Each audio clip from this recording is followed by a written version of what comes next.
Assalamualaikum warahmatullahi wabarakatuh, Bapak Ibu. Selamat siang. Saya akan menyampaikan tentang kecerdasan finansial, ya. Sekarang tanggal 26 November. Ini disclaimer Bapak Ibu ya, bahwa sebaiknya Bapak Ibu tidak menggunakan ini untuk mengajak orang investasi, bisnis multi level recruiting yang join-joinkan orang dibayar itu, money game, asuransi maupun koperasi. Dan juga tidak memposting ini di medsos, website dan blog. Nah, apa yang dimaksud dengan kecerdasan finansial? Ya, kecerdasan finansial itu artinya kalau kita disebut cerdas finansial, kalau kita bisa membedakan aset dan beban, kemudian tahu tentang cash flow, ya, tahu cara menggunakan uang, tahu penghasilan pasif dan aktif, tahu definisi kaya dan miskin, ya. Contoh aset dan beban. Di sini aja banyak yang tidak tahu Bapak Ibu, ya, banyak yang akhirnya menjadi susah, harus bekerja terus seumur hidup karena tidak bisa membedakan mana aset, mana beban. Jadi aset itu adalah segala sesuatu yang menghasilkan uang Bapak Ibu, ya. Segala sesuatu milik kita yang menghasilkan uang. Menghasilkan uangnya sekarang, bukan kok berarti itu dijual kemudian menghasilkan uang. Misalnya punya tanah, dijual baru menghasilkan uang, atau punya rumah, dijual menghasilkan uang. Itu bukan aset Bapak Ibu. Aset adalah yang terus-menerus menghasilkan uang. Misalnya punya ternak, ya, ternaknya itu aset. Kemudian punya apa lagi nih? Saham, deposito, ya, kemudian ya rumah yang dikontrakkan, itu semuanya aset. Nah, kalau beban adalah segala sesuatu milik kita yang menyebabkan kita mengeluarkan uang. Rumah yang kita tinggali sendiri, mobil yang kita pakai sendiri, itu semuanya adalah beban. Jadi intinya aset itu seharusnya dinaikkan setinggi mungkin, beban diturunkan serendah mungkin. Tapi yang terjadi adalah terbalik, karena kita tidak mengerti. Ya, kita kadang-kadang mendapatkan dari bank, ya, bahwa rumah Bapak itu aset. Ya, betul, aset. Cuman yang dijadikan masalah adalah itu asetnya siapa, gitu ya. Bukan asetnya Bapak, itu asetnya bank, gitu ya. Mobil yang Bapak miliki itu juga bukan aset, itu asetnya bank. Padahal kalau Bapak nyicil itu jelas itu asetnya bank. Nah, yang kedua adalah tentang cash flow, ya, cash flow atau aliran uang, ya. Yang penting bukan jumlahnya Bapak Ibu, yang penting adalah dari mana dapatnya dan kemana larinya. Ada 3 macam cash flow. Yang pertama adalah cash flow-nya orang miskin, kedua cash flow-nya kelas menengah, dan ketiga cash flow-nya orang kaya. Nah, bedanya cuma dari mana asal uang, kemana perginya, dan setiap bulan habis apa enggak. Cash flow orang miskin misalnya, ini penghasilannya dari pekerjaan atau dari pelaku bisnis yang dia lakukan sendiri, ya. Kemudian uangnya habis setiap bulan untuk makan, minum, sewa rumah dan pakaian, ya. Jadi sepanjang uangnya habis, Anda termasuk cash flow-nya orang miskin. Tidak peduli penghasilan Anda itu 1 juta, 10 juta, 100 juta, sepanjang itu habis setiap bulan, cash flow-nya cash flow orang miskin. Kelas menengah seperti ini cash flow-nya penghasilan dari pekerjaan dan pelaku bisnis, ya, untuk kebutuhan harian masih ada sisa, ya, dan sisanya diberikan beban, ya. Itulah yang menyebabkan lama-lama bebannya meningkat dan cash flow-nya kembali ke cash flow orang miskin. Nah, cash flow orang kaya sederhana, yaitu penghasilannya dari aset, misalnya dari bunga bank, ya, bunga deposito, atau dari rumah-rumah yang dia kontrakkan dan sebagainya, ya. Nah, orang kaya tambah kaya, kelas menengah tambah miskin, karena seperti ini orang kaya itu terus membeli aset loh, Ibu, ya.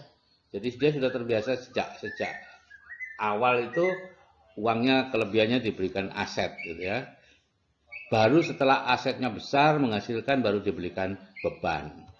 Nah, kalau kelas menengah itu sejak awal itu sudah membeli beban, ya, sehingga akhirnya bebannya semakin lama semakin meningkat dan akibatnya ya dia bertambah miskin secara keuangan. Nah, yang poin ketiga adalah cara menggunakan uang, ya. Ada 3 cara kita menggunakan uang. Yang pertama sebagai peminjam. Nah, di sini yang suka itu bank dan lain-lainnya senang, ya. Orang ini selalu dalam kondisi hampir bangkrut, Bapak Ibu.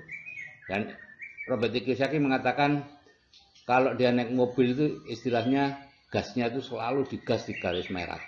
Jadi naik mobil model apa saja selalu ngebut, yaitu peminjam. batas-batas keuangannya selalu mepet di atas. Berapapun penghasilannya, akan pengeluarannya ikut terus dengan penghasilan. Yang kedua, penabung. Penabung ini dia nabung untuk dibelikan produk, dibelikan barang ya. Sehingga ya kalau suatu saat penghasilannya berhenti, ya dia akan jual barang dan itu artinya bangkrut. Dan yang ketiga adalah investor. Ini orang yang menginvestasikan sedikit demi sedikit, diinvestasikan lama-lama menjadi bukit. Dan orang inilah yang nanti calon orang kaya. Poin yang keempat adalah penghasilan aktif dan pasif ya. Orang yang cerdas finansial bisa membedakan mana penghasilan aktif dan mana penghasilan pasif. Penghasilan aktif adalah penghasilan dari pekerjaan Bapak Ibu, earn income ya, atau dari bisnis yang dia lakukan sendiri. Ya. Uang yang salah ini ya, menurut Robert T. Kiyosaki ya, dan saya dulu tersinggung Bapak Ibu karena selama puluhan tahun saya bekerja merasa mendapatkan uang yang benar, ternyata dari Robert T. Kiyosaki ini uang yang salah. Dan benar karena memang semakin besar penghasilannya, hutangnya akan semakin tinggi pula. Itu dari penghasilan aktif seperti itu umumnya. Yang kedua adalah penghasilan pasif, yaitu penghasilan yang berasal dari aset. Aset adalah sesuatu yang kita kerjakan sebelumnya, gitu ya, hasil dari apa yang kita kerjakan sebelumnya. Dan ini disebut sebagai uang yang benar. Yang kelima adalah definisi kaya. Ada dua definisi kaya. Yang pertama adalah penghasilan pasif Bapak Ibu lebih besar dari biaya hidup. Kalau seperti itu Bapak Ibu disebut kaya. Di sini tidak ada masalah jumlah Bapak Ibu ya. Di sini tidak ada masalah jumlah. Penghasilannya berapa, nggak ada. Tapi misalnya nih, contoh Bapak Ibu punya kos-kosan. Ya, kos-kosan menghasilkan 6 juta sebulan, padahal Bapak Ibu biaya hidupnya 5 juta. Itu sudah kaya. Sudah kaya meskipun sederhana, ya. Nah, yang kedua adalah jumlah hari tanpa bekerja secara fisik dan tetap bisa mempertahankan tingkat kehidupan Anda. Gitu ya, itu artinya. Jadi, berapa kekayaan Anda? Kalau Anda ingin tahu, silahkan berhenti bekerja mulai besok. Berapa lama Anda bisa mempertahankan tingkat kehidupan Anda tanpa harus menjual sesuatu. Nah, definisi miskin, ya. Orang yang harus bekerja untuk mempertahankan tingkat kehidupannya. Ini definisi secara keuangan ya Bapak Ibu ya. Kalau definisi miskin secara sosial tuh relatif lah ya. Yang rumahnya, lantainya tanah mungkin itu disebut miskin, rumahnya gede. Tapi itu secara keuangan enggak ada. Ya. Jadi saya ini dulu termasuk orang yang miskin kalau secara keuangan. Karena saya harus bekerja untuk mempertahankan tingkat kehidupan saya.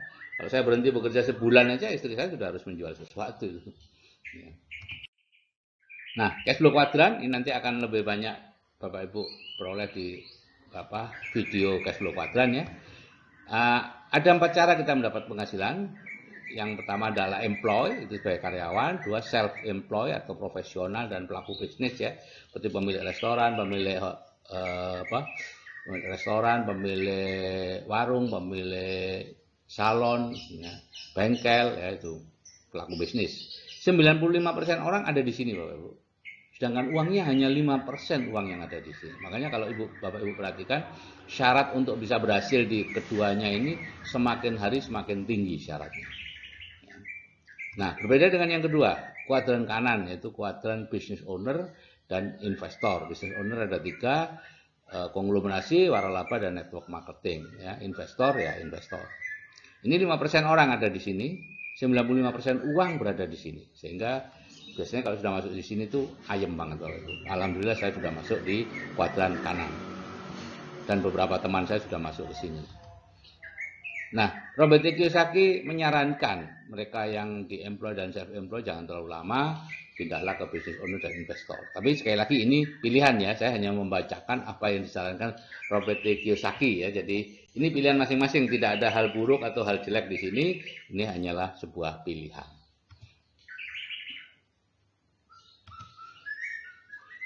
Cuman pindahnya harus punya mentor Bapak Ibu. Anda tidak bisa pindah sendiri, harus ada mentornya. Nah, untuk video yang ketiga nanti kita akan fokus pada membahas cash flow kuadran ya. Di sana kita akan mengupas mengapa sih Anda yang pegawai atau profesional seperti saya dulu kalau mencoba berbisnis yang mengandalkan kerjasama, kebanyakan merasa tertipu. Kita merasa tertipu, rekan kita juga merasa tertipu gitu ya. Jadi tidak ada yang tipu menipu sebetulnya. Ini hanya kesalahan kita dalam membangun bisnis, membina hubungan dan lain-lain. Kenapa itu akan dikupas nanti di video cash flow kuadran. Oke Bapak Ibu, selamat menerapkan kecerdasan finansial dalam kehidupan Anda. Ya. Dan sekali lagi ini disclaimer, silakan dibaca sendiri dan saya akhiri. Wassalamualaikum warahmatullahi wabarakatuh.